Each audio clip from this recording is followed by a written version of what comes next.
Iglesia, nuevamente mucho gusto estar con ustedes como cada domingo. Bendiciones a todos, amigos, amigas que nos acompañan y que nos escuchan también.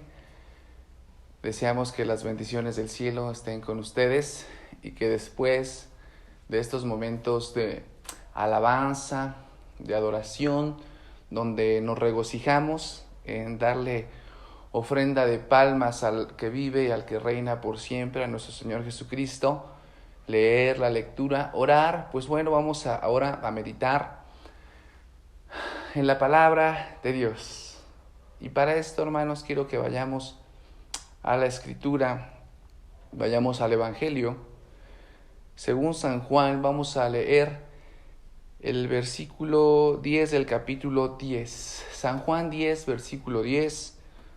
A esta enseñanza la he titulado, a esta predicación la he titulado Morir o Vivir. Así la he titulado, Morir o Vivir. ¿Qué eliges hoy? Bueno, creo que hasta la respuesta es más que obvia, pero si eliges vivir, vamos a ver si es cierto. Acompáñame conmigo, vamos a leer San Juan, el Evangelio según San Juan, capítulo 10, versículo 10. Nos dice de la siguiente manera: el ladrón no viene sino para hurtar y matar y destruir. Yo he venido para que tengan vida y para que la tengan en abundancia. Voy a leerlo nuevamente. Dice: el ladrón, Satanás, el diablo, el adversario, el enemigo, no viene sino para hurtar y matar y destruir. Yo, Jesús, es el que pronunció estas palabras. Por eso habla en primera persona. Yo, Jesús, el Salvador, el Señor, he venido para que tengan vida y para que la tengan en abundancia. Aleluya. Cuenta la anécdota de una familia multimillonaria que tenían una única hija. Vivían una vida plena, feliz, en todos los sentidos. Pues bueno, ¿qué te puede faltar cuando eres multimillonario? En cuanto a cosas materiales, creo que absolutamente nada. Era una familia muy holgada, felices, viajaban a diferentes partes del mundo, el matrimonio feliz, hasta que un día su hija de 20 años fue secuestrada. Los secuestradores pidieron muchos millones de dólares por su rescate. El padre de familia accedió a pagar dicha cantidad porque estuvieron en las negociaciones y el padre, pues era multimillonario, accedió a pagar dicha cantidad por la libertad de su única hija, la cual amaba con todo el corazón y con toda su alma. En el momento del rescate, el padre al darle los millones a estos secuestradores, la joven, en lugar de huir a los brazos de su padre, les pidió a sus secuestradores que la matasen. Luego entonces los secuestradores la asesinaron y huyeron. ¡Qué historia tan trágica y terrible! ¿Cierto, iglesia? Amigo que nos escuchas. Hasta pudiera parecer absurda. La joven de tan solo 20 años, al presentársele la opción de morir o vivir, o de vivir o morir, tomó la triste decisión de morir. En nuestros días la humanidad está actuando como esta joven. A pesar de que a la humanidad se le enseña, se le predica que únicamente Jesús no solo pagaría su rescate por varios millones de dólares, sino que dio su vida por rescate a ellos, porque Satanás los ha tenido secuestrados. La humanidad, al poder elegir la vida que Jesús les otorga, fíjate, La humanidad, al poder elegir dentro de estas dos opciones de morir o vivir, la humanidad tristemente elige morir en las garras del ladrón, del secuestrador, de Satanás. Me entristece de verdad, iglesia, amigos que nos escuchas, me entristece saber y escuchar que en estos últimos días mucha gente ha decidido atentar contra su vida, sin pensar siquiera un segundo en el dolor tan desgarrador que producen en sus seres amados. Escuchamos en las noticias hoy, ya en la era posmoderna, sabemos que la comunicación ahora llega en un santiamén, en una milésima de segundo por las redes sociales. Nos llega la noticia de que un niño en Ciudad Cerdán, en Puebla, por el exceso de tarea en su casa, dice que decidió quitarse la vida. Salió al patio y se colgó. Escuchamos también acerca del hijo del expresidente de la República, Luis Echeverría, que se había quitado la vida. Leí también un exfutbolista serbio renombrado, también decidió dar fin a su vida. Una doctora, como lo predicaba el pastor de la primera, no sé si lo escuchaste el domingo pasado, una doctora y directora de un hospital en Nueva York, no daba cabida a lo que veía por el COVID-19, mucha gente estaba muriéndose, optó por suicidarse. Y bueno, también un pastor de una mega iglesia, imagínate, pastor de una mega iglesia, tomó la triste decisión de atentar contra su vida. Pero, ¿qué es lo que pasa por la cabeza de estas personas que deciden de forma valiente o cobarde hacer este acto tan atroz? Me voy a permitir darte algunos datos interesantes acerca de esta horrible decisión que algunos toman. Mira, iglesia, amigo que nos escuchas, en primera instancia el suicidio es un tema de salud mental. La gente que comete este acto por consiguiente no tiene salud mental, no está bien de sus facultades mentales. ¡Ojo! Debemos tener mucho cuidado con nuestros hijos, con la gente que nos rodea, ya que en el mundo mueren cerca de 1 millón de personas por esta causa, por el suicidio. Es la segunda causa de muerte entre la edad de los 15 años a los 29 años. Ay, Dios mío, yo tengo 2 hijos que están en este rango. Señor, protégelos. Dales salud mental. Dales fortaleza divina. Fíjate, por cada adulto que se suicida, posiblemente más de otros 20 han intentado suicidarse. Qué datos tan desgarradores. El envenenamiento, el ahorcamiento, como ya lo vimos con este niño. Maestros a veces inconscientes que les dejan mucha tarea. Las armas de fuego son los métodos más comunes de suicidio en todo el mundo. Yo no creía en la ruleta rusa, hermanos, pero existe la ruleta rusa. Pero ¿quiénes están en peligro? Mira, hermano, la ciencia dice que aquellos que no tienen la capacidad de afrontar las tensiones de la vida, tales como los problemas financieros, económicos, es la principal causa. Las rupturas de relaciones o los dolores y enfermedades crónicas como la depresión y el alcoholismo. Las tensiones de la vida traducidas en el afán. Las tensiones de la vida traducidas en la ansiedad, las tensiones de la vida traducidas en la angustia.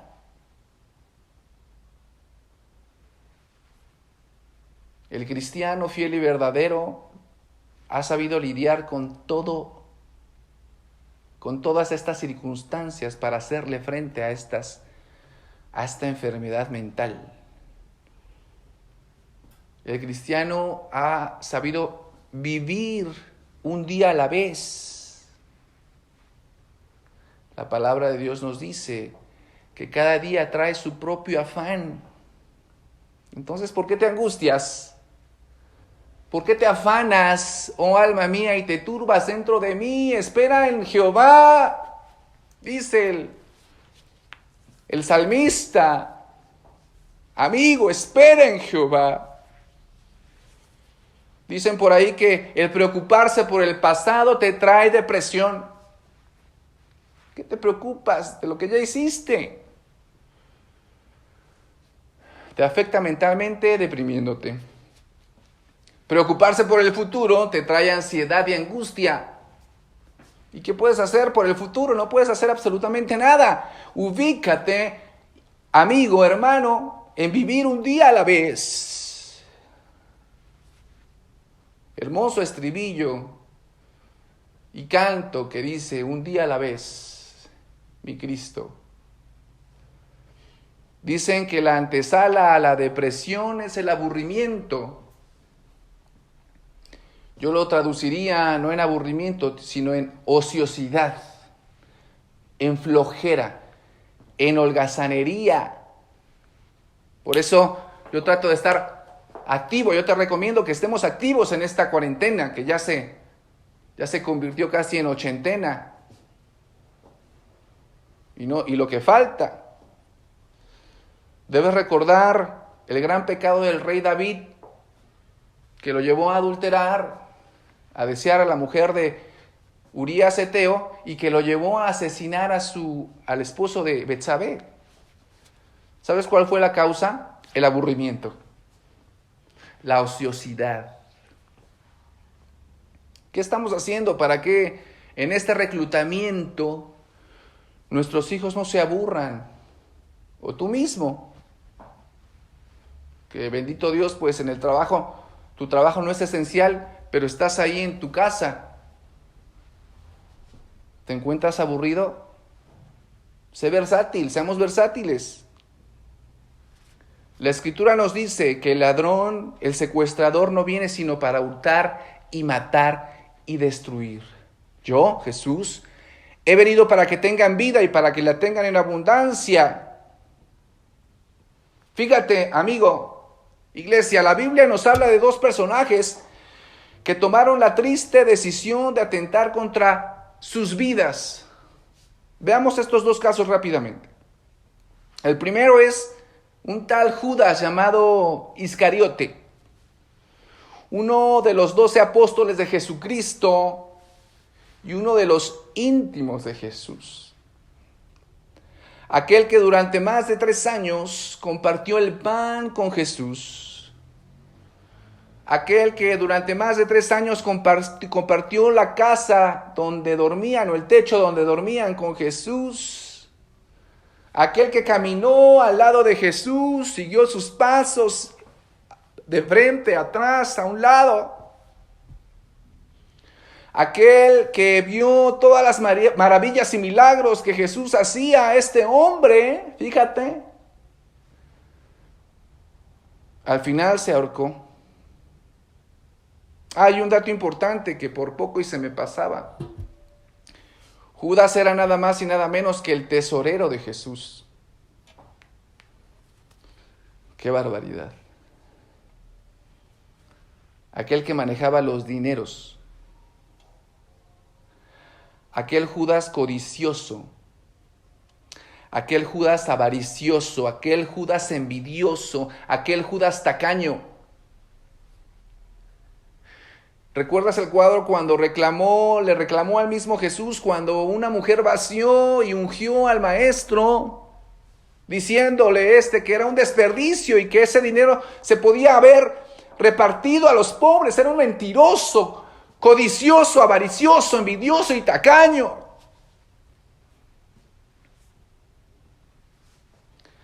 Aquel Judas que por dinero entregó al Maestro Jesús y con ese dinero inició el negocio de las bienes raíces. Por cierto, muy bueno. Desde ese entonces ya había inmobiliarias o agentes que se dedicaban a las bienes raíces.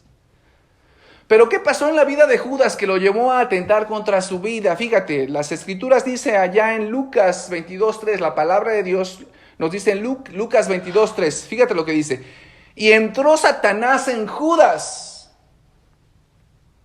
Ay Dios, di conmigo.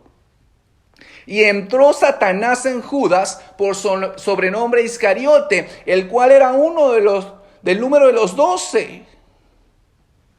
Judas, amigo iglesia, Judas, fíjate lo que hizo, dio lugar a Satanás. Le dio permiso Judas de entrar a Satanás en su mente, y no nada más en su mente, sino en su vida y en su corazón. Que lo llevó a tomar esa triste decisión de ahorcarse, de suicidarse. Hoy en estos días de crisis, hermanos, porque estamos viviendo una crisis, mucha gente millonaria ha perdido mucho dinero. ¿Y sabes cuál ha sido su única salida? En lugar de ir a los pies de Jesús y de arrepentirse y de entregar su afán, sus cargas, sus necesidades, en lugar de hacer esto, ¿sabes cuál fue su salida? Sí, hermanos, su salida fue el suicidio. Porque dieron permiso que Satanás entrara en su mente al igual que Judas. ¿Qué hacer, hermano? ¿Qué hacer ante esto? Bueno, yo te digo, ¿qué aplicación podemos tomar? No permitas, amigo que nos escuchas, hermano, que el amor al dinero te lleve al suicidio, al extremo. No des lugar al diablo. Más bien confía en Dios, ya que Él ha prometido suplir todo lo que te haga falta conforme a sus riquezas en gloria, así dice la Escritura. Yo digo amén. No sé si tú también digas amén. Sé fiel en lo poco y Dios te pondrá en lo mucho. ¿Sabes a lo que me refiero? Principalmente a la iglesia. Otro personaje bíblico que atentó contra su vida fue el rey Saúl. Sí, el primer rey del pueblo de Dios, que es Israel. Sucedió exactamente lo mismo que le pasó a Judas.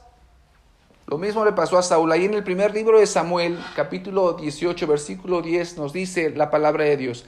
Aconteció al otro día que un espíritu malo de parte de Dios tomó a Saúl y él desvariaba en medio de la casa. David tocaba con su mano como los otros días y tenía a Saúl la lanza en la mano.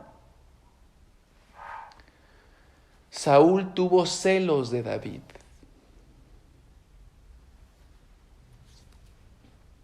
Saúl tuvo celos. ¿Y cómo no va a tener celos Saúl, no? Podrías decir, pues, ¿a quién le gusta que lo comparen? A mí cuando me dicen, es que pastor, yo veo a Dante Gebel cómo predica, a Guillermo Maldonado, a Sammy Valverde, ¿por qué no predica usted como él? Gracias a Dios el Señor ha actuado conmigo y no me dan celos. Al contrario, yo le pido al Señor sabiduría. Su hermano ahí en la carta, en la epístola a Santiago, él dice que si alguien es falto de sabiduría, que se la pidamos. Pero bueno, el tema es que Saúl tuvo celos porque la gente lo comparó. ¿Te acuerdas del canto que hacía el pueblo, hermanos? Saúl mató a 1000 y David a sus 10,000. Saúl se enervó, se molestó, se enojó, se llenó de celos. ¡Qué barbaridad! Amigo, ten cuidado con los celos. Hermanos casados, tengan cuidado con los celos, son muy dañinos. Los matrimonios, los novios, los que están de novios, no sean celosos. Saúl tuvo celos. Saúl tuvo miedo, tuvo temor. Primero, ya sabemos la historia ante Goliat. Era el rey, él tenía que haber salido a pelear, a enfrentarse con Goliat, pero tuvo miedo, tuvo temor. Ya no sabemos la historia. David fue el que salió y con una honda mató al gigante. Pero también en otra ocasión, tanto fue el temor de Saúl, porque en una batalla su ejército se le estaba desertando y el sacerdote Samuel no llegaba. Entonces Saúl usurpó el lugar del profeta Samuel y ofreció sacrificio. El temor te lleva a hacer tonterías. El miedo te lleva a hacer cosas no sensatas, como sucedió con Saúl. Y para Dios esto fue desagradable. Y por último, Saúl desobedeció y codició. Al no destruir a los, no me acuerdo del pueblo, no sé si fueron los amalecitas, pero disculpen hermanos, un pueblo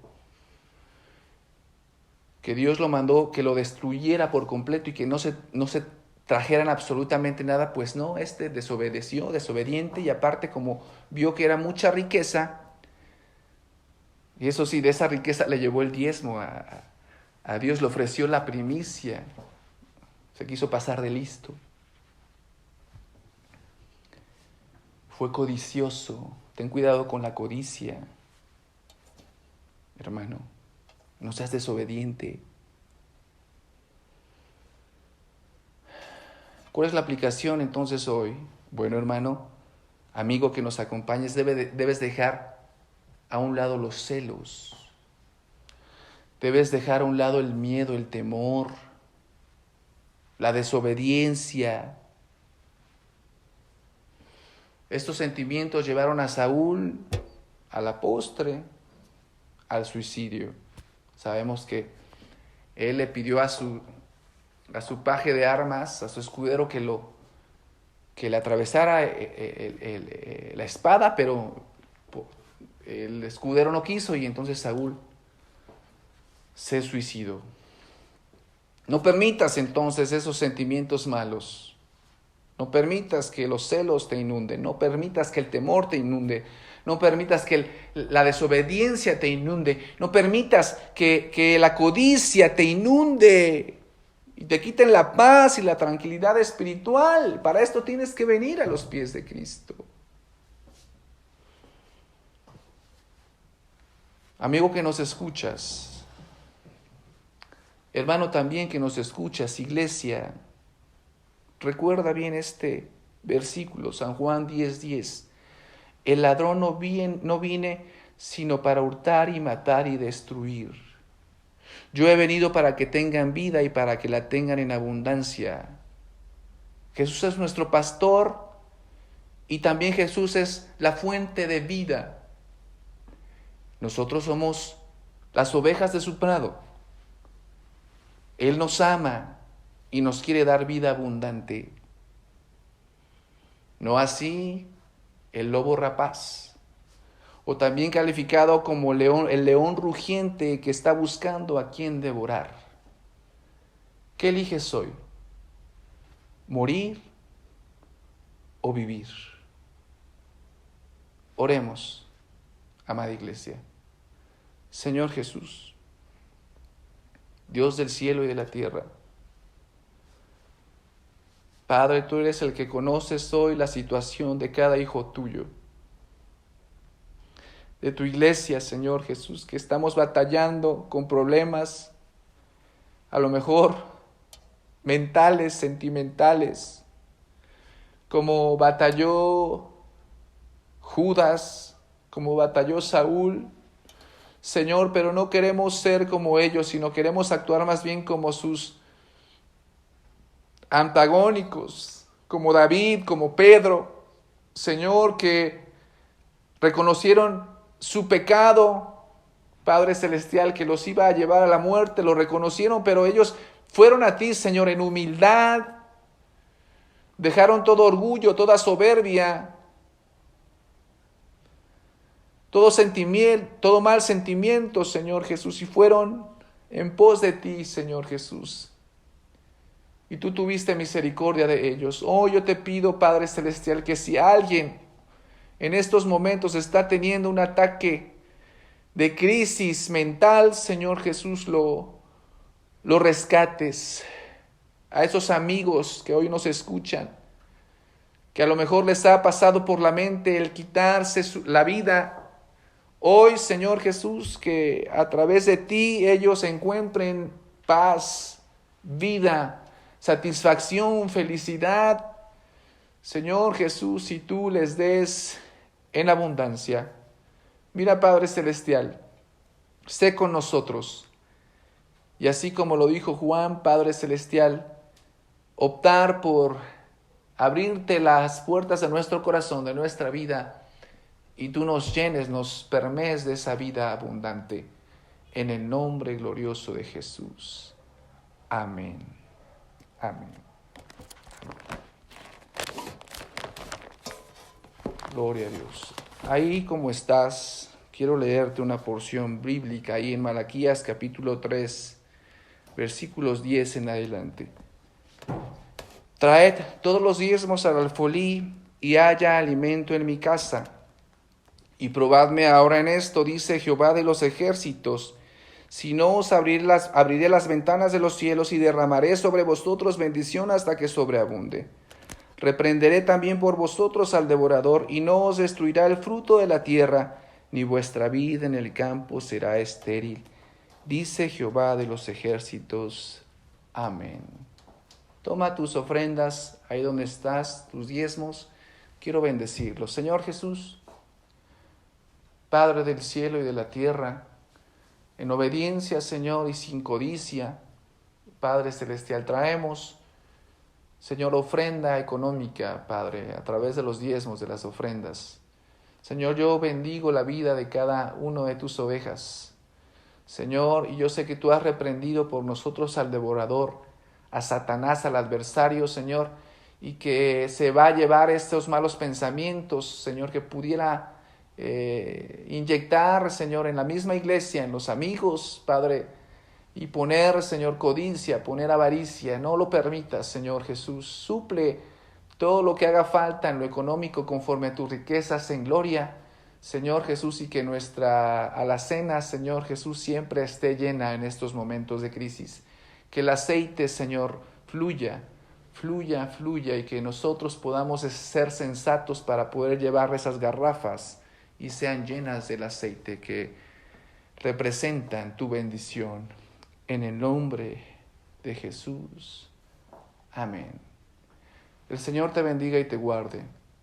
El Señor haga resplandecer su rostro sobre ti y tenga de ti misericordia.